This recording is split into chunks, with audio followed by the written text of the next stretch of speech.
আল্লাহ পাকের বান্দাগণ, আল্লাহ রাব্বুল আলামিন তার পবিত্র কালাম মাজিদে সূরা বাকারায় ঘোষণা দিয়েছেন, আল্লাহু ওয়ালিয়ুল্লাযীনা আমানু ইউখরিজুহুম মিনাজ যুলুমাতি ইলান নূর। আল্লাহ হচ্ছেন ঈমানদারদের অভিভাবক। কার অভিভাবক?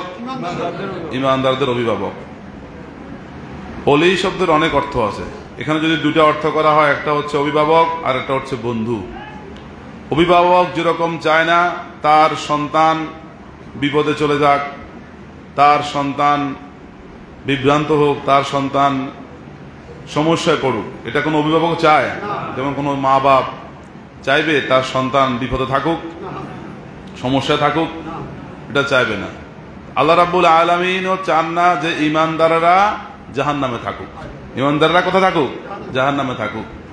ঈমানদাররা কষ্ট পাবে, কিয়ামতের ময়দানে শাস্তি পাবে, এটা আল্লাহ রাব্বুল আলামিন চান না। এজন্য আল্লাহ রাব্বুল আলামিন বলেছেন, আল্লাহু ওয়ালিয়ুল্লাযীনা আমানু ইউখরিজুহুম মিনাজ যুলুমাতি ইলান নূর।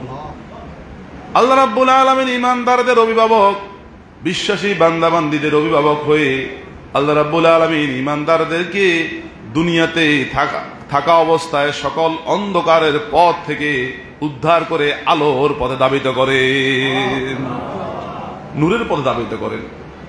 এরপরে ওলি শব্দের অর্থ যদি আমরা বন্ধু ধরি, তাহলে বন্ধুও বন্ধুর কোনো সময় খারাপ চায় না।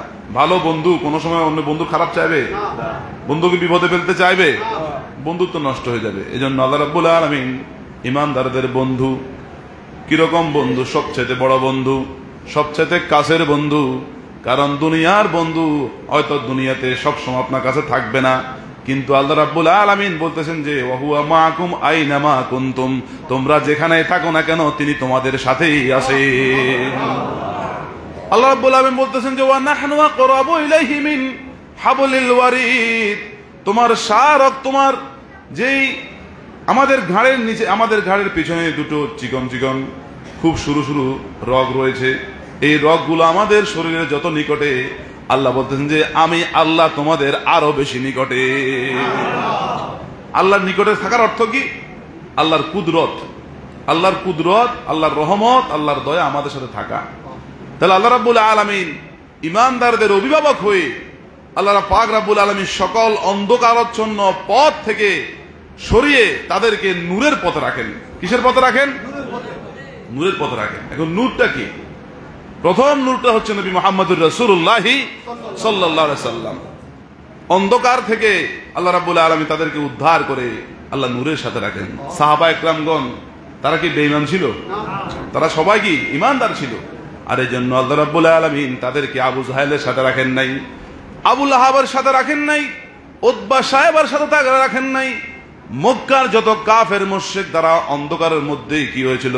হাবুডুবু খাচ্ছিল অন্ধকারের মধ্যে। যারা নিমজ্জিত ছিল তাদের সাথে সাহাবীদেরকে রাখেন নাই। সাহাবীদেরকে আল্লাহ রাব্বুল আলামিন সাহাবীদের অভিভাবক হয়ে, যেহেতু তারা ঈমানদার, অভিভাবক হয়ে তাদেরকে নবী মুহাম্মদুর রাসূলুল্লাহর সাথে রেখেছে। আল ইসলামু নূরুন ওয়াল কুফরু যুলমা। ওয়াল কুফরু কি? যুলমা। সকল ধরনের কুফরি আকীদা, সকল ধরনের কুফরি মতবাদ, কুফরি কথাবার্তা, কুফরি চলাফেরা, যে সকল কাজ করলে, যে সকল আমল করলে, কথাবার্তা বললে কুফরি হয়, ওই সকল কথাবার্তা আমল থেকে আল্লাহ রাব্বুল আলামিন ঈমানদারদেরকে হেফাজত করেন। যেমনি ভাবে আল্লাহ রাব্বুল আলামিন সাহাবীদেরকে হেফাজত করেছিলেন। সাহাবীরা কোনো সময় মিথ্যা বলেননি।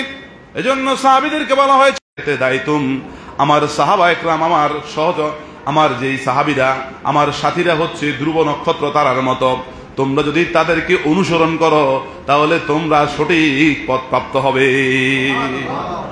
এখন দেখেন, সূর্যের আলো বেশি নাকি তারকার আলো বেশি? সূর্যের আলো বেশি। চন্দ্রের আলো বেশি নাকি তারকার আলো বেশি? কিন্তু আল্লাহ রাসূল পাক সাল্লাল্লাহু আলাইহি ওয়াসাল্লাম সাহাবীদেরকে চন্দ্র সূর্যের সাথে উপমা না দিয়ে, দৃষ্টান্ত না দিয়ে আল্লাহ রাসূল পাক সাল্লাল্লাহু আলাইহি ওয়াসাল্লাম তারকার সাথে উপমা দিয়েছেন। কারণ চন্দ্র সূর্য এগুলো স্থান পরিবর্তন করে। স্থান পরিবর্তন করে না? চন্দ্র একদিক থেকে উঠে আবার আরেক জায়গায় চলে যায়, আরেক দিকে চলে যায়। সূর্য একদিক থেকে উঠে পূর্ব দিকে উঠে পশ্চিমে চলে যায়। কিন্তু তারকা যেই জায়গা আছে সে জায়গায় থাকে, যে জায়গা আছে সে জায়গা কি থাকে। এজন্য সাহাবায়ে কেরামদের ঈমানের দৃঢ়তা এত বেশি মজবুত ছিল, তারা নবী মুহাম্মদুর রাসূলুল্লাহর জবান মোবারকে যা শুনেছেন তাই আমল করেছেন। আল্লাহ রাব্বুল আলামিন যে সময় যে কোনো হুকুম জারি করেছেন, জারি করতে দেরি হয়েছে, কিন্তু সাহাবায়ে কেরামগণ পালন করতে দেরি করেন নাই।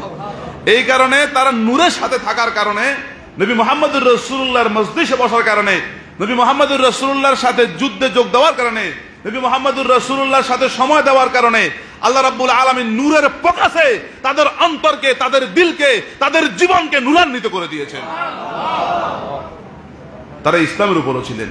আবার যদি নূর দ্বারা ঈমান দ্বারা হয়, তাহলে আল্লাহ রাব্বুল আলামিন সকল মুমিনদেরকে, বিশ্বাসীদেরকে সকল ধরনের অন্ধকারের পথ থেকে উদ্ধার করে তাদেরকে ঈমানের উপরে রাখেন। তাহলে আল্লাহ রাব্বুল আলামিন অভিভাবক হবেন কাদের? ঈমানদারদের। কাদের? ঈমানদারদের। এখন ঈমানটা কেউ দেখেছেন কিনা আপনারা? ঈমানটা কালো না সবুজ নাকি নীল নাকি সাদা কেউ দেখেছেন নাকি হলুদ? ঈমানটা দেখা যায় না। এই নামটা হচ্ছে অনুভবের বিষয়। কিসের বিষয়? অনুভবের বিষয়, উপলব্ধির বিষয়। এজন্য আল্লাহ রাসূল পাক সাল্লাল্লাহু আলাইহি ওয়াসাল্লামকে যখন প্রশ্ন করা হলো, ইয়া রাসূলুল্লাহ, আমাদের মধ্যে যে ঈমান আছে আমরা সেটা কিভাবে বুঝবো? রাসূল পাক সাল্লাল্লাহু আলাইহি ওয়াসাল্লাম উত্তর দিলেন, যখন তোমাদের ভালো কাজ, নেক কাজ, নেকের আমল, ভালো আমলগুলো তোমাদের মনের মধ্যে আনন্দ দেবে এবং তোমাদের খারাপ কাজ, গুনার কাজ, পাপের কাজগুলো তোমাদের মনে কষ্ট দেবে, তখনই বুঝতে হবে যে তোমার ভিতরে ঈমান আছে।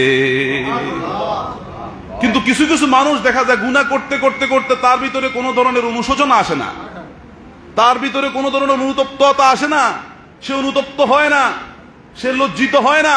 তার অর্থ হলো তার ঈমান বহু আগে থেকে নষ্ট হয়ে গেছে। আর যে সকল মানুষ গুনাহ করার কারণেই সাথে সাথে তার ভিতরে একটা কি অন্তরের মধ্যে একটা কম্পন সৃষ্টি হয়, ভয় সৃষ্টি হয়, তখন বুঝতে হবে যে তার ভিতরে ঈমানের ধূলিকণা হলেও আছে। সওয়াবের কাজ করার পরে তার অন্তরের মধ্যে আনন্দ আসে, নামাজ পড়ার পরে তার মধ্যে প্রশান্তি আসে, রোজা রাখার পরে তার মধ্যে প্রশান্তি আসে, হজ করার পরে, যাকাত দেওয়ার পরে তার মধ্যে প্রশান্তি আসে, নবীর প্রতি দুরূদ আদায় করার পরে তার মধ্যে প্রশান্তি আসে, তেলাওয়াতে কোরআন আদায় করার পরে তার মধ্যে প্রশান্তি আসে, জিকির আজকার করার পরে তার ভিতরে প্রশান্তি আসে। তাহলে বুঝতে হবে যে তার ভিতরে ঈমান আছে। তার ভিতরে কি আছে? ঈমান আছে। তাহলে সওয়াবের কাজ অন্তরে আনন্দ দেবে, গুনার কাজ অন্তরের মধ্যে কষ্ট দেবে। এটা হবে ঈমান আছে, এই কথা বোঝা যাওয়া। আর ঈমান যে পরিপূর্ণ হয় এটা কিভাবে বুঝবেন?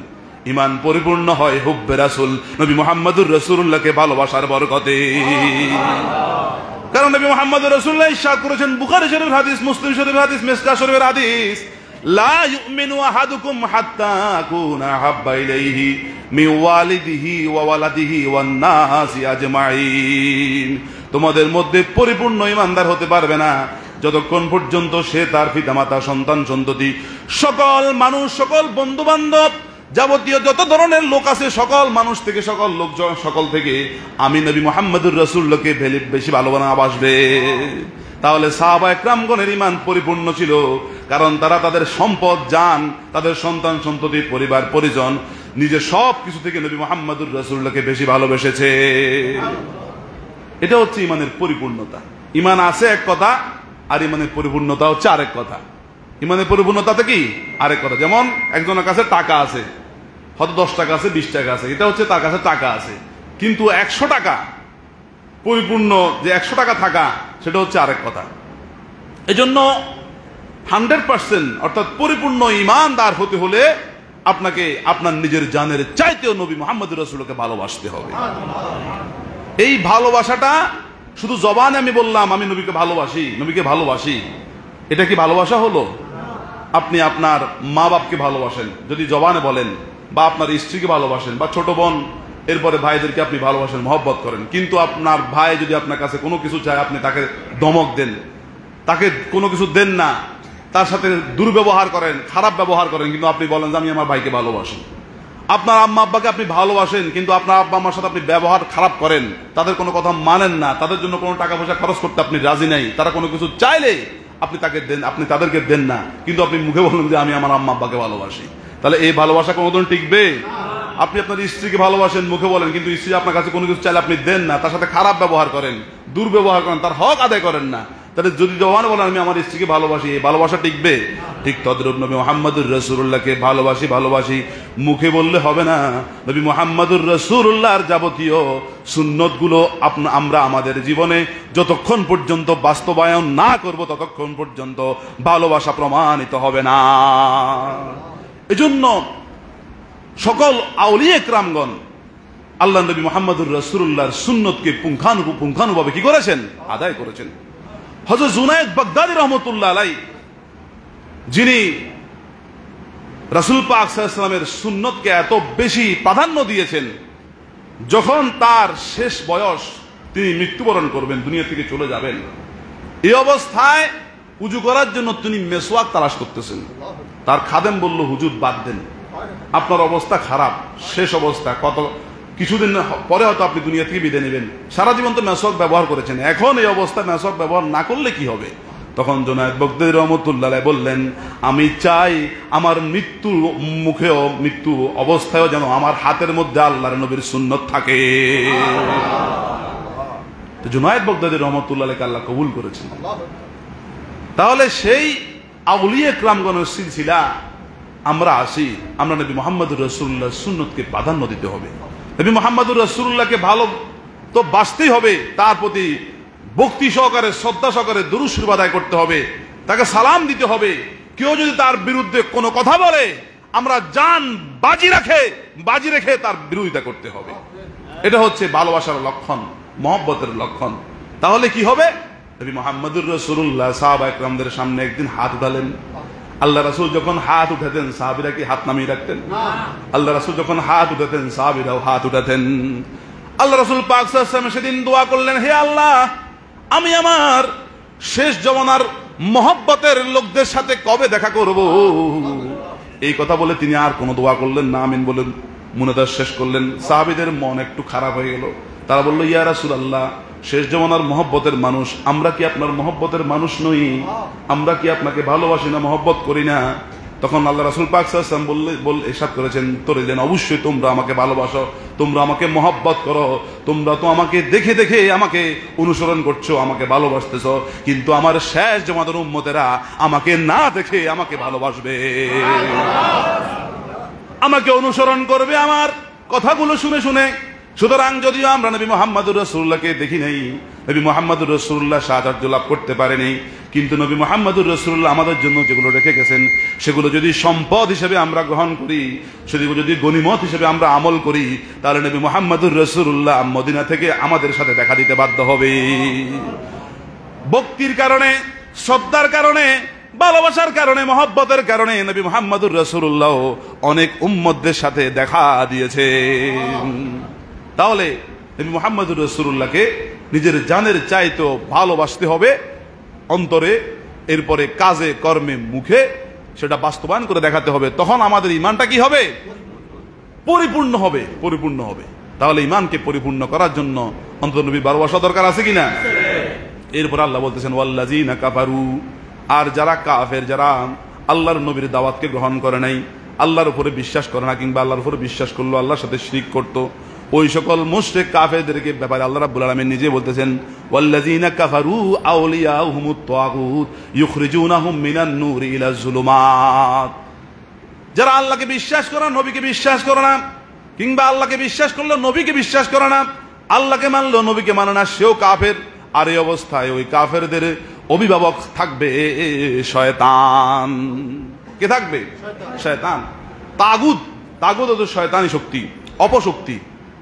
এরপরে ইবলিশের দোসর যারা, যারা শয়তান, মানবরূপী শয়তান, তারা মূলত ইবলিশের অনুসারী, তারা মূলত শয়তানের অনুসারী। শয়তান তাদেরকে নূর থেকে দূর করে অন্ধকারের পথে ধাবিত করেছে। যেমন আবু জেহেল, আবু লাহাব, উতবা, সায়বা, এদেরকে প্রায় সময় শয়তান পরামর্শ দিত। নাউজুবিল্লাহ মিন যালিক।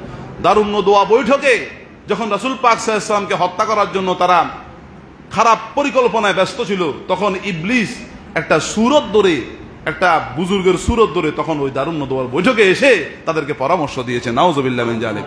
ওই অবস্থায় তারা শয়তান ইবলিসকে নেতা মেনেছিল, তাদের সরদার মেনেছিল, তাদের মুরব্বী অভিভাবক মেনেছিল। তাহলে বুঝে গেল কাফের যারা, তাদের অভিভাবক কে? শয়তান। আর ঈমানদার যারা, তাদের অভিভাবক আল্লাহ। তাদের অভিভাবক কে? আল্লাহ রাব্বুল আলামিন। এই তাগুত শব্দের আরেকটা অর্থ হচ্ছে নিজেও খারাপ পথে চলে, আরেকজনকেও খারাপ পথে চালায়, নিজেও ভালো কাজ করে না, আরেকজনকে ভালো কাজ করতে দেয় না। ইংরেজিতে একটা কথা আছে, বাবাজুল্লাহ রহমতুল্লাহ প্রায় সময় বলতেন, dog in the manger, dog in the manger, অর্থাৎ বান্ডের দ্বারে কুকুর। কিছু কুকুর আছে দেখবেন নিজেও খায় না, আবার বান্ডের দ্বারে কাউকে আসতেও দেয় না, মানে অন্য কুকুরকে আসতে দেয় না, তাদেরকে খেতে দেয় না। এরা হচ্ছে নিজেও খাবে না, আরেকজনকে খেতে দেবে না, অর্থাৎ নিজেও ভালো কাজ করবে না, আরেকজনকে ভালো কাজ করতে কি দেবে না, বাধা দেবে। এই যে মিলাদুন্নবী মাহফিল, এটা কি খারাপ কাজ নাকি ভালো কাজ? এটাতে যদি কোনো খারাপ কাজ হতো তাহলে এটা খারাপ হতো। যেমন ধরুন আপনি মিলাদুন্নবী মাহফিল ঢোল তবলা বাজাইতেন, হারমোনিয়াম বাজাইতেন, তারপরে মদ গাঁজা খাইতেন, এরপরে যেই নারী পুরুষ একসাথে নাচানাচি করতেন, নামাজ তরক করতেন মিলাদুন্নবী মাহফিলে, তাহলে এটা কি খারাপ কাজ হতো। কিন্তু মিলাদুন্নবী মাহফিল এমন একটা জায়গায় হইতেছে, আজকের এই মাহফিলটা পৃথিবীর সর্বোৎকৃষ্ট সর্বোত্তম জায়গা, আল্লাহর ঘর মসজিদের মধ্যে মিলাদুন্নবী মাহফিল হচ্ছে। তাহলে এই মিলাদুন্নবী মাহফিল আমরা কেন করতেছি? কারণ আমরা নবীর উম্মত। আমরা কার উম্মত? নবীর উম্মত। আমাদের নবীর মিলাদুন্নবী মাহফিল যদি আমরাই না করি, ইহুদি নাসারারা করবে, বৌদ্ধ খ্রিস্টান হিন্দুরা করবে, কারণ তাদের নবী তো নবী মুহাম্মদুর রাসূলুল্লাহ নয়। নবী মুহাম্মদুর রাসূলুল্লাহ তো হচ্ছে আমাদের রাসূল, আমাদের নবী, আমাদের হাবিব, আমাদের সরদার, আমাদের সাইয়্যিদ। সুতরাং তার মিলাদুন্নবী মাহফিল তো আমাদেরকে করতে হবে, কারণ আমরা ওই যে নবী মুহাম্মদুর রাসূলুল্লাহ দোয়া করেছিলেন, শেষ জমানার মহব্বতের উম্মত যারা, তাদের জন্য দোয়া করেছেন, তাদের সাথে আমি কবে মিলিত হব? আল্লাহু আকবার, মানে কবে কিয়ামতের ময়দানে আমাদের সাথে আল্লাহ রাসূল মিলিত হবেন, সেই দোয়াটা আল্লাহ রাসূল পাক